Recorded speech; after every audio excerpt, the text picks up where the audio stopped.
Boa tarde, professor Alexandre, EDN de Geografia, oitavo ano, tudo bem, pessoal? Vamos lá, eu deixei um vídeo anterior falando do capítulo 4, mas eu vou dar continuidade da página 104, eu já tinha falado alguma coisa sobre o assunto, mas é importante voltar para dar sequência, tá? E eu vou com vocês até a página 116, ok?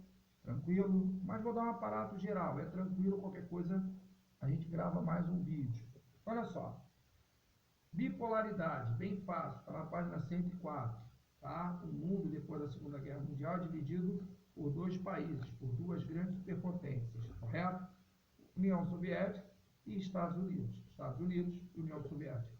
Estados Unidos, capitalismo, União Soviética, socialismo, ok? Depois de um determinado período, na página 105, houve a queda do bloco socialista, Muro de Berlim, 1989 1990. Foi a ascensão do quê? Do capitalismo americano e, consequentemente, também do continente europeu, principalmente a Europa Ocidental. Beleza? Virando aqui na página 106, eu falo dos processos de globalização e, claro, não posso esquecer das empresas transnacionais, as multinacionais, certo? Lembra que eu falei para vocês o que é uma matriz, o que é uma filial? Tranquilo? Então não tem mistério, certo? As empresas colocam suas filiais aqui porque ganham algumas isenções, entendeu? As leis são muito brandas, têm muitas falhas e, consequentemente, essas empresas, né, atrás de mão de obra barata, se alocam nesses países, ok? Isso não é diferente, tá? Em relação ao Brasil, tranquilo? Falei em questão também da mídia, né? Mídia, uma imagem fala mais do que 1000 palavras, e hoje isso é muito importante, a adesão da televisão, da internet, da publicidade, quer dizer, desses canais de comunicação, tranquilo? Outra coisa também muito importante são as novas tecnologias de transporte e informação, isso também tem um avanço muito grande, tá? Principalmente nos dias de hoje. Tá? Agora, aí sim, vou entrar com um assunto mais novo, tá? E é na página 108, principais características da globalização recente. Então, logo de cara, pessoal, substituição do homem pela máquina no processo produtivo, certo? Esse é o primeiro fator. Segundo fator, redução da participação do Estado na economia. É um filme ótimo que mostra isso, é o filme Tempos Modernos, de Charlie Chaplin.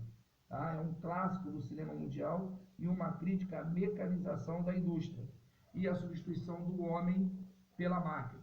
Cara, uma questão assim de visão magnífica, porque exatamente ele sabe acompanhar esse processo e esse processo, claro, avança até os dias atuais. Outra coisa também muito importante é a descentralização do processo produtivo. Está na página 109, tá? Quer dizer, o desenvolvimento de novas tecnologias de transporte e informação em tempo real, como a internet, hoje interliga os sistemas financeiros do mundo todo e agiliza a comunicação entre as diversas unidades de uma empresa. Então, hoje, pessoal, tudo está integrado. E aqui o desenho mostra exatamente isso. A indústria 1, 2 e 3, certo?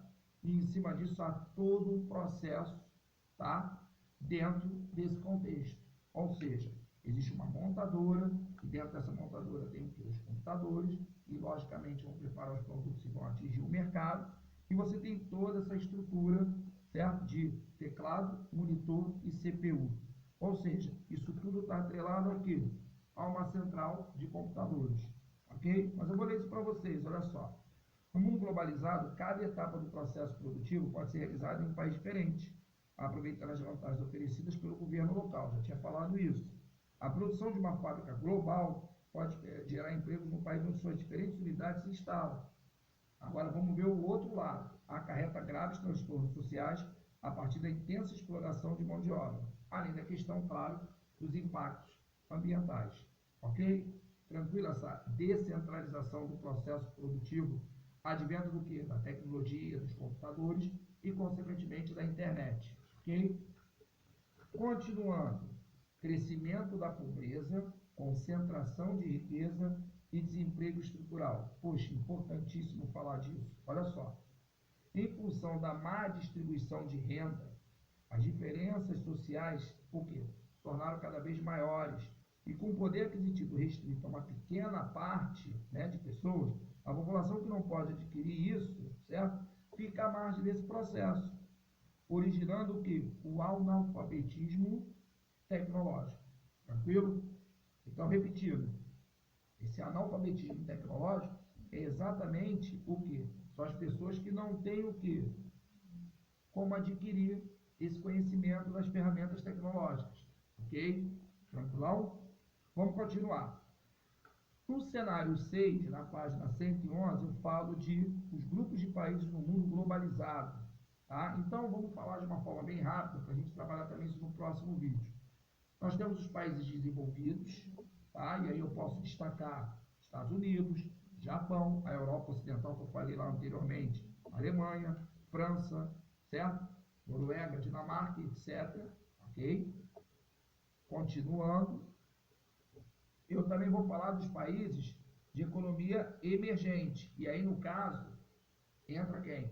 O Brasil, ó. Brasil, México, Chile, Argentina, África do Sul, Índia, China e Rússia. Eu já comentei com vocês a questão do BRICS, mas eu vou entrar num aparato melhor no próximo vídeo. É só para a gente começar a entender esse tabuleiro, ok? Então, falamos de países desenvolvidos e países emergentes, tá?